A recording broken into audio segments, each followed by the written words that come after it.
An exciting day for the Porsche. I've got all the trim back freshly chromed. So unfortunately they lost a couple of the tiny bits here that kind of join some of the parts together, so I'll have to find some replacements and get them done. But otherwise I've got all the stuff. I'm just unwrapping the last bits of the frame and then I can try and put it back together if I remember how.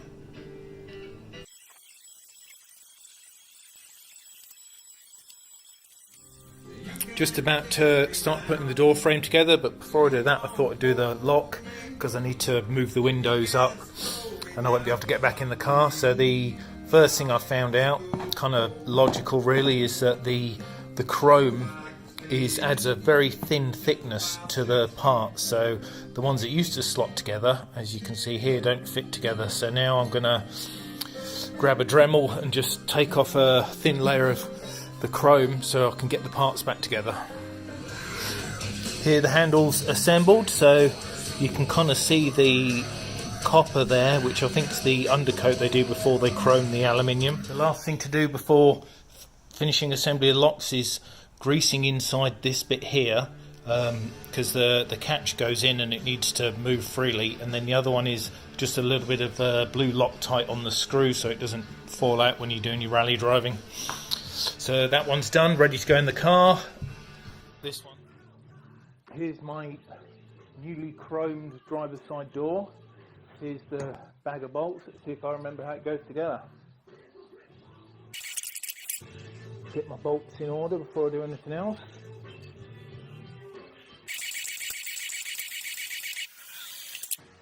So first things first, I'm going to make sure the bolts actually fit in their appropriate holes, because it's just been chromed. The threads might be bound up. So it's pretty straightforward. I mean, the bolts only go in the holes they came out of. Just got to remember to get the washers and split rings on in the right places, and then you should be good. So first things first, I need to get this window in there. So a little bit of soapy water, which is what's here.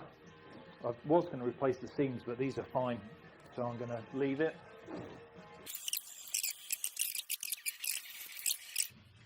Finger tight, put them in so I can get everything aligned and then actually tighten it up with tools.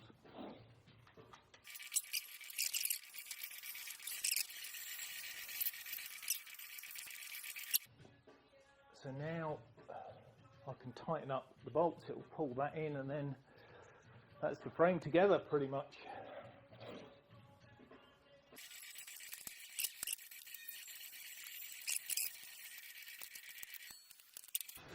Now to put the weather strip on here, so same deal again. Get some soapy water and run it down the rubber and the rail. And then make sure you get it the right way around as well. So this goes on the outside and you want the felt on the inside.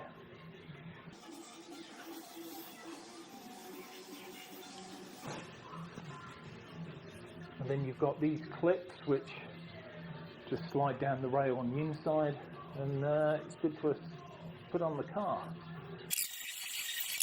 Next step, to put the liner, the felt liner inside here, and then I can put it in the car. Here we've got this is the liner for the door frame, so the glass actually runs in this. It's kind of got a felt finish. It's rubber and it essentially just clips in.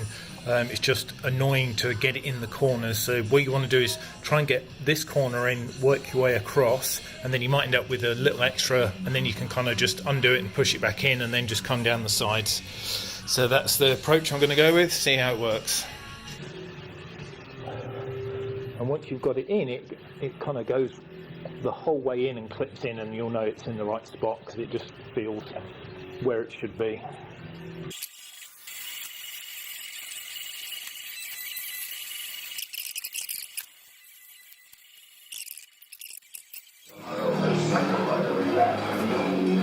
So the theory is you put it on the glass and slide it in until the holes line up on the sides. So here we go.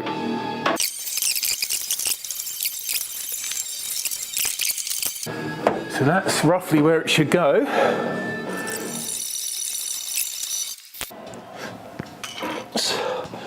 What I'm trying to do here is I need to make sure there's a tiny gap between the edge of the chrome and the door frame. One, so it doesn't scratch on each other, and the other is that's the distance I needed to align it with the top. So I'm not tightening these up fully yet until I know the door's exactly where I need it. So there's this bracket here that goes under here and connects to the rail that comes down. So you want to make sure you put that back in, because I had to take it out to put the electric motors in.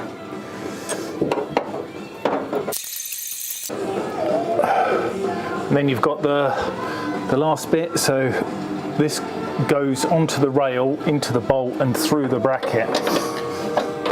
And it's a fiddle, you want to make sure the little hook's at the top because it sits inside the rail.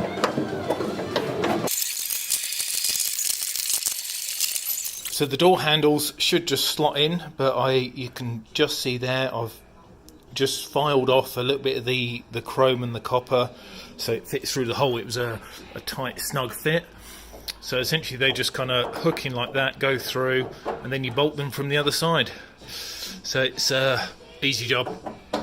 And then the clever thing here, there's a hole just here and you can get a long socket through and it lines up perfectly with the bolt on the inside, not that you can see it. But you've just kind of hook around this window frame here and it still fits. So kind of clever work there. And then the other one's just there. The last piece, the outside trim, so they've got these little kind of butterfly clips on the back that line up with the holes, and then you, if I can get it in the shot, there you go, so line up with those holes and then you just pop it on the holes and push it down. But I'm not going to put it on yet because I need to work out the best way to seal it, because there seems to be a big gap here. I don't know if there's another seal that has to go there, and also I'm guessing I want to seal the holes just in case any water gets down inside them. But that looks good for now.